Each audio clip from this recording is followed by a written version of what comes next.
बरेली से कैंट विधायक और प्रदेश सह कोषाध्यक्ष संजीव अग्रवाल ने विधानसभा में माननीय विधानसभा अध्यक्ष को संबोधित करते हुए कहा कि आज भारत देश विकास की ओर बढ़ चला है। अमृतकाल में एक आत्मनिर्भर भारत, एक विकसित भारत, एक समृद्ध भारत की ओर इन संकल्पों को सिद्ध करना प्रधानमंत्री मोदी की गारंटी है। माननीय सदस्य श्री संजीव अग्रवाल जी। मान्यवर, कल जब राज्यपाल महोदय अपना अभिभाषण कर रहे थे तो कुछ लोग नारेबाजी कर रहे थे, व्यवधान डाल रहे थे। उसकी जितनी भी निंदा की जाए वो कम है। मानवर, कुछ लोगों की प्रवृत्ति होती है शुभ कार्यों में खलल डालने की। कल जब मंदिर मामले को लेकर माननीय संसदीय कार्य मंत्री जी सदन में धन्यवाद प्रस्ताव रखा गया, तब भी कुछ लोगों ने उसका समर्थन नहीं किया। आज भारत आगे बढ़ चुका है। अमृतकाल में एक आत्मनिर्भर भारत, समृद्ध भारत, विकसित भारत के संकल्पों को सिद्ध करते हुए मोदी की गारंटी के साथ चल पड़ा है। आज पूरी दुनिया मान रही है कि भारत विश्व का मार्गदर्शन करने के लिए तैयार है। मोदी योगी की सरकार, दो संतों की सरकार, दो योगियों की सरकार, डबल इंजन की सरकार, ऐसे राम राज्य की लाने की अवधारणा को मूर्त रूप ले रही है। एक ऐसा रामराज जहां सबका साथ, सबका विकास, सबका विश्वास और सबका प्रयास एक मंत्र के रूप में काम कर रहा है। बिना भेदभाव समाज के सभी वर्गों को, चाहे वे किसी भी मत के मानने वाले हों, विकास की धारा से जोड़ा जा रहा है। माननीय श्री राज्यपाल महोदय के अभिभाषण में उत्तर प्रदेश की सांस्कृतिक विरासतों को सहेजने और संवारने के लिए काम का उल्लेख किया गया है। श्रद्धेय योगी आदित्यनाथ जी के नेतृत्व में काशी विश्वनाथ धाम, विंध्याचल, देवी पाटन धाम, वृंदावन धाम, नैमिषारण धाम और बरेली की नाथ नगरी बरेली जैसे सांस्कृतिक स्थलों का कायाकल्प हो रहा है। पर्यटकों के लिए अब भारत में ताजमहल नहीं, अयोध्या धाम मंदिर आकर्षण का केंद्र बन चुका है। हमारे तीर्थ स्थल जो आज धार्मिक पर्यटन के सबसे बड़े केंद्र के रूप में उभर कर सामने आए हैं, लोगों को रोजगार दे रहे हैं, हमारी अर्थव्यवस्था को मजबूत कर रहे हैं। यह साधारण बात नहीं है। अयोध्या अब धार्मिक, आर्थिक और पर्यटन विकास की मिसाल बन रही है। नाथ नगरी बरेली भी अभूतपूर्व विकास की राह पर चल पड़ा है। नाथ कॉरिडोर मूर्त रूप ले रहा है। बरेली की पर्यटन स्थली शिव नगरी के रूप में विकसित हो रही है। बरेली के सभी प्रसिद्ध मंदिरों को एक दूसरे से जोड़कर भव्य स्वरूप देने का प्रयास चल रहा है। माननीय श्री राज्यपाल महोदय के भाषण का एक शब्द सच्चाई बयान करता है। राज्य के बहुमुखी विकास की तस्वीर है। प्रगति के पथ पर तेजी से बढ़ रहे उत्तर प्रदेश की झांकी है। आज कोई भूखा नहीं है, कोई इलाज से वंचित नहीं है, कानून का राज है।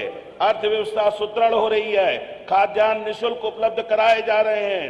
रोजगार के अवसर मिल रहे हैं। शिक्षा, चिकित्सा के क्षेत्र में अभूतपूर्व काम हो रहे हैं।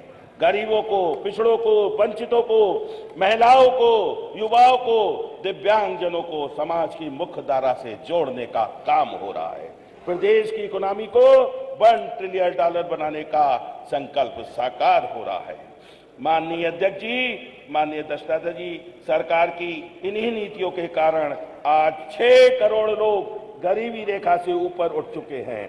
अपराधियों के पेट जीरो टॉलरेंस की नीति ने भय मुक्त वातावरण तैयार किया है। बाबा का बुलडोजर आज पूरे देश में अन्याय के दमन का प्रतीक बन चुका है। उत्तर प्रदेश सरकार का शिक्षा पर विशेष ध्यान है। पिछले 6-7 वर्षों में शिक्षा के क्षेत्र में अभूतपूर्व सुधार हुआ है।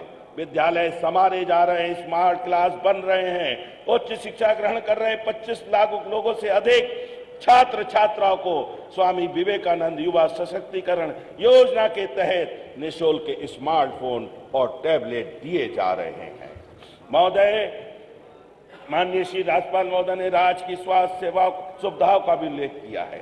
सरकार चिकित्सा और स्वास्थ्य सुविधाओं की बेहतरी की दिशा में ऐतिहासिक कार्य कर रही है।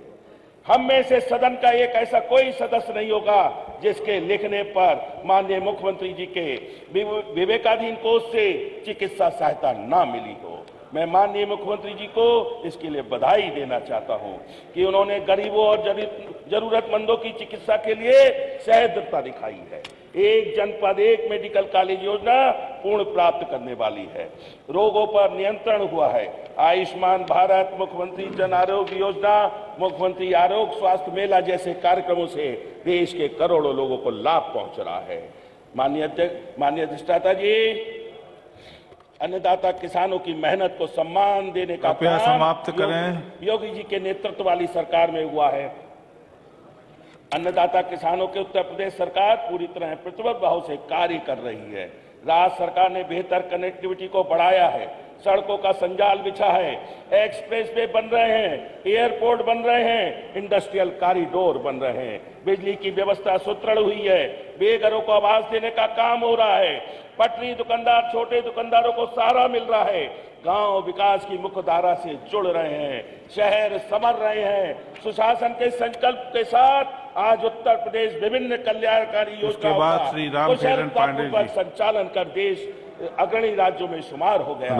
मैं नाथ नगरी बरेली से आता हूं। मेरे निर्वाचन क्षेत्र बरेली कैंट से में भी विकास के महत्वपूर्ण कार्य हो रहे हैं। मुझे पूरा विश्वास है बरेली के विकास को गति देते हुए कुछ ऐसे कार्य हैं जैसे बरेली में मेट्रो रेल सेवा शुरू किया जाना जरूरी है। बरेली में एम्स की स्थापना कराया जाना जरूरी है। वर्ष 1837 में स्थापित लगभग 200 वर्ष प्राचीन बरेली कॉलेज को केंद्रीय विश्वविद्यालय का दर्जा दिलाया जाना भी आवश्यक है। आगरा, जयपुर, राजस्थान की ओर जाने वाले यात्रियों की सुविधा के लिए बदायूं रोड पर अब आप बाकी जमा कर दीजिए। कराया जाना जरूरी। श्री राम फेरन पांडे जी शुरू करिए। कार्यों को इन्हीं शब्दों के साथ मैं सदन में माननीय सदस्य वोरा जी के धन्यवाद प्रस्ताव का समर्थन करता हूं और उनकी बातों से स्वयं को संबद्ध करते हुए अभिभाषण के प्रति धन्यवाद प्रकट करता हूं। हम फिर जय जय सिया राम, जय जय।